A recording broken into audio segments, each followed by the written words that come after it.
Slowly but steadily, the end of Nintendo's mobile efforts is coming. After initially being set up during the days of the Wii U to recoup some of the losses of that failed console, the success of the Switch has caused Nintendo's mobile output to dry up in recent years. No new games have been revealed, if we don't count Pokémon, which isn't controlled by Nintendo directly, but several titles have seen their services ended. Dragalia Lost, Nintendo's only original mobile game, was first to go, but by now, even heavy hitters like Animal Crossing Pocket Camp and Mario Kart Tour are at the point where they will no longer be updated. The moment where they'll truly be gone from stores is coming closer by the day. And yet, Super Mario Run, the first Mario game on mobile devices, is still going strong and even used as a promotion channel for brand new games, to the surprise of literally everyone. What is going on here?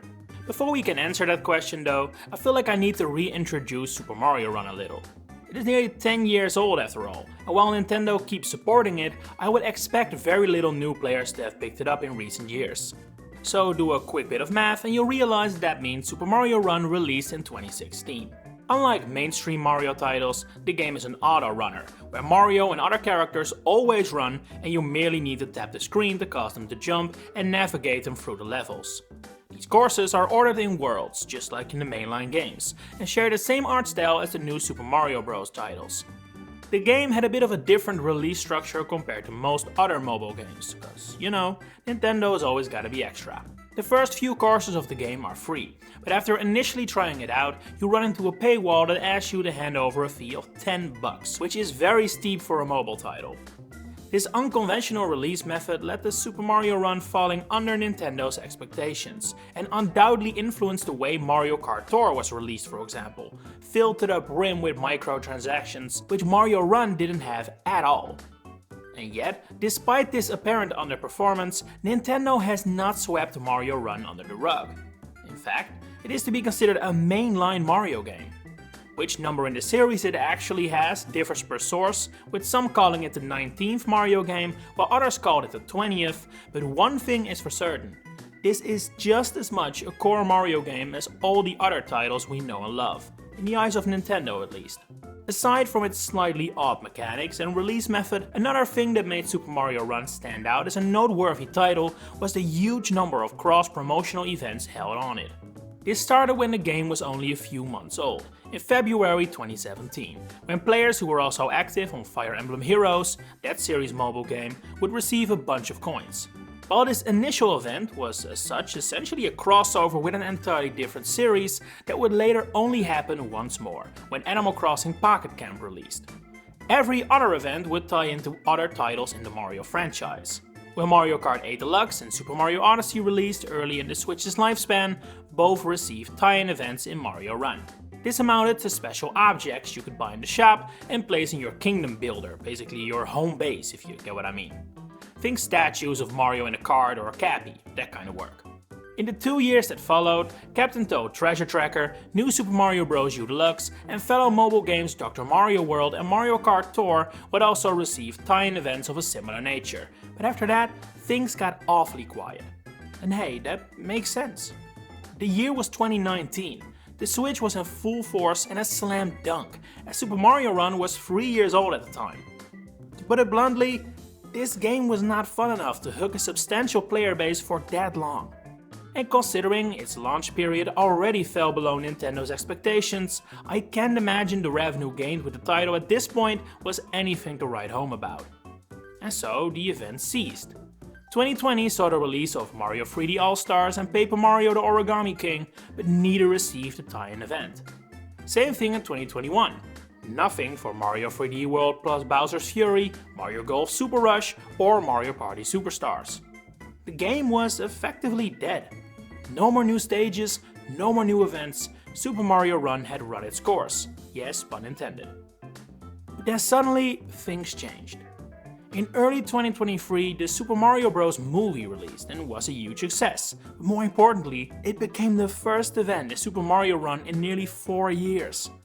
And not just any event, arguably the biggest one yet. Nearly the entire game became available for free between March and May 2023. And while we don't have any numbers for this event, the media had completely stopped reporting on Super Mario Run at this time, I think there is a good possibility this bit of cross-promotion went better than Nintendo expected. First of all, there is the obvious link up here. The Mario movie was a certified smash hit, the likes of which rarely ever drop. I would be shocked if it didn't bring plenty of folks, especially kids, to their phone or iPad's app store looking for a Mario game and finding Mario Run, which was now fully free. And there's another big hint this probably worked. It caused a renaissance of Super Mario Run content. At the end of 2023, this exact event was repeated for the month of November to coincide with the release of Super Mario Bros. Wonder. A few months later, an actual in-game event was also released to promote the game, which replaced the game's own Coin Rush star with a Wonder Flower, for example. That is significantly more effort than the statues of old, although those would also make a reappearance. Between March and May of 2024, players could earn statues based on Princess Peach Showtime, but there was a key difference between this event and the one from the early Switch days. Back then, you had the opportunity to buy them in the shop. Now, you could earn them by completing missions. It's a way more engaging way of obtaining these items, and one that is much more likely to have people return to the game. And once again, while we have no cold hard facts to know whether that actually happened, the fact Nintendo has since kept doing this suggests they at least have a reason to believe it works. Paper Mario: The Thousand Year Door received the same treatment during its release window, with statues based on Mario, Goombella and Koops. Luigi's Mansion 2 HD came with missions to earn statues of Luigi and the Poltergust, King Boo and Polterpup. And then in late 2024, events were added for Mario and Luigi Brothership and Super Mario Party Jamboree, with the latter even spanning into 2025. Whether new events will continue to be added going into a brand new console is definitely up in the air, and if you ask me, I would definitely have my doubts whether Super Mario Run truly has any legs left. Even if we assume the Mario movie caused a huge uptick in players, the likes of which Nintendo never expected, causing them to refocus on these events, you would think that now, 2 years later, player numbers must have dwindled again. And this is where it must really start to hurt that this game doesn't have microtransactions. From Nintendo's perspective obviously, for the players it's good. After all, let's say each of these events caused a segment of players to return to complete the missions and get the statues. If this game had microtransactions, that might have caused them to either spend on, say, stamina or cosmetics, or perhaps get re-hooked to Mario Run and keep playing it going forward, thus increasing the chance they'll decide to spend a little money on it. But even if the entire player base returned for these events, they already had the game. They had paid their $10, the game was theirs now. Whether they boot the game up or not does not change anything for the revenue for that month. And that especially is what makes these events so puzzling to me. It's hard to say what there is to gain for Nintendo by doing them, leaving me with nothing more to do than speculate the player base may actually be more sizable than you'd expect. Maybe it's an easy effort to keep Super Mario Run in news headlines, but even then, I don't know about you, but I don't remember ever seeing headlines or posts on social media about these events. So if that was the plan, I can't imagine it succeeded. For all intents and purposes, Super Mario Run feels forgotten by everyone but Nintendo, and that is incredibly rare. Usually it's the loyal fanbase that loves and clamors around a title or series, while the developer pretends it doesn't know what it is. Just ask fans of F-Zero, Earthbound or Golden Sun. From the outside looking in, Super Mario Run is the exact opposite. Or am I wrong? Are you still playing Super Mario Run? And if you gave it a shot, when did you drop it? Share it in the comments below. If you enjoyed this video, please consider giving it a like and subscribe to the channel to stay updated on all my future Mario content coming up.